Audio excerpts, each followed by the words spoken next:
अस्सलाम वालेकुम। ये मैं गाड़ी की अब मिसिंग चेक कर रहा हूँ। तीसरे नंबर सिलेंडर की अब मुझे मिसिंग महसूस हो रही थी। कोयल के अंदर कोयल की तारें टूटी हुई थी। अगर आपने मिसिंग चेक करनी हो तो फिर बाद में आप कोयल को इस तरह खोल के चेक कर सकते हैं। चलो मारो ज़रा। ये आपको हल्की हल्की देखे पार्किंग नज़र आ रही है। अब ये काम करने लग गया। बास रोकी तरह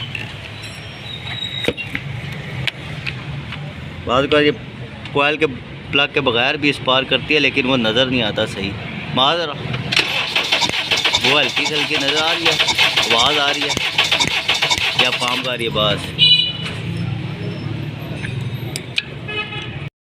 अब इंजेक्टर का पल चेक करना हो ना तो फिर ये एक तार के अंदर टेस्टर पे मार। अब ये स्विच का करंट आना चाहिए, आ रहा है तो दूसरी तार में इसका पल्स आएगा। पल्स आप डायरेक्ट करंट पे लगा के आप या दूसरी बैटरी की दूसरी प्लस वाली पॉजिटिव तार पे लगा के आप डायरेक्ट सेल्फ लगवा के चेक करा सकते हो। लगाता हूँ।